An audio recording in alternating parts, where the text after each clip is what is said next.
name's Shamaya Coleman. My name is Jordan Brady. My name is Kamaria Sakura. My name is Kalita Matheson. Good afternoon. I want to begin with a powerful reminder from Dr. Martin Luther King Jr., who said justice anywhere is a threat to justice everywhere.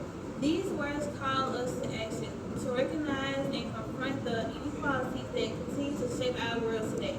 I will talk about how critical race theory, or CRT, provides us with the tools we need to uncover systematic racism and work towards a more just and equal society. These words remind us that we cannot ignore the deep inequalities that still exist in our society. Critical race theory gives us the tools to uncover and fix those injustices. Now that I have your attention, Jordan will explain the problem behind CRT. Racism is not just a personal prejudice issue. It is also ingrained in institutions like schools, laws, and medicine. This is referred to as systemic racism, with policies and institutions generating unequal outcomes, even if nobody is attempting to discriminate. For example, schools within Black and Hispanic neighborhoods receive less money because public schools are financed by property taxes.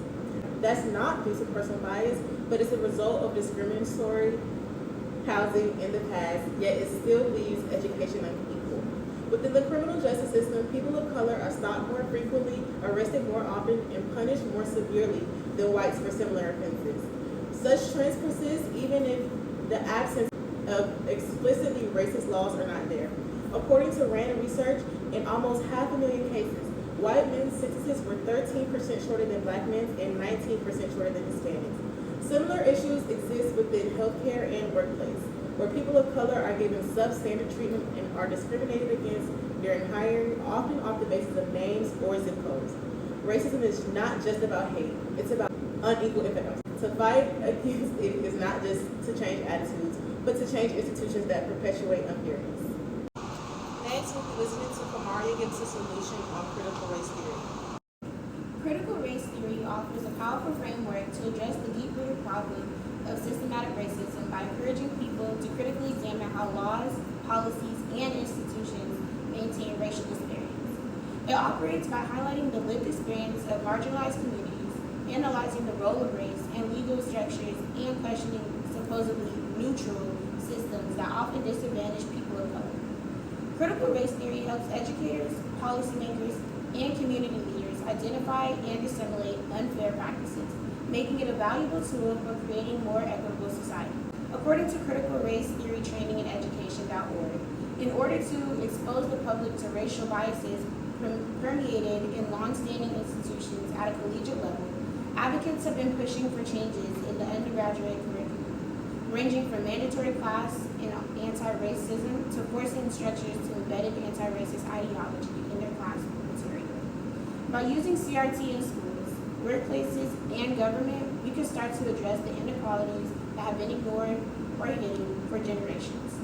CRT questions the idea that everyone succeeds just by working hard. It shows how laws and rules have often been shaped in ways that give more power to some races over others, making things unfair from the start. Now that I've provided a solution to our problem, Kalita will be bringing these ideas to life. Our solution is to encourage society to become more honest about its history and the way it's governed. By embracing this approach, society can begin to confront its true history and take a more honest look at how its systems and institutions have been shaped over time. Instead of ignoring or downplaying the impact of racism, we began to recognize how certain policies and systems have led to inequality and continue to do so today.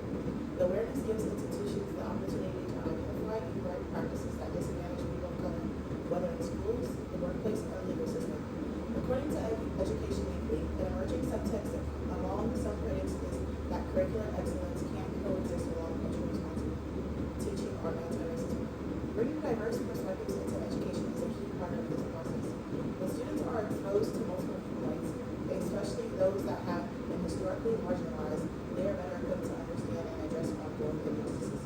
Issues like racial profiling, wage gaps, and unequal treatment in courtrooms aren't just isolated incidents. They're symptoms of larger systems that haven't been properly challenged or reformed. Unfortunately, racism is still often misunderstood as something that only happens between individuals or something that existed only in the past. But many of the institutions and policies that allow racism to flourish earlier generations are still in place in different forms. Because Because we don't always recognize how deeply embedded economics are, policies and systems that harm communities of color are not to continue. A more truthful, inclusive approach to understanding our history and institutions is necessary if we want to create a future that's genuinely fair and equitable. With this vision, we will now explain our plans of action. Hello, I am Preston Bolton, and I'm here to discuss the action we need to take for the critical race theory. One of the subjects I believe we should take is to be more educated on the subject. We also need to be teaching this theory in school so that young minds will be able to pick up on the signs of any discrimination in their lives, or if it will happen in their lives. Also, we need to teach our the closest ones to us, our friends, family, etc. We we need to stand for any discrimination that may occur in our lives, any discrimination that will happen to anyone else. Because after all, discrimination is very much alive, and racism is very much real. We also must be making strides to better our societies from this theory, and make sure that we're all knowledgeable on the subject. Thank you.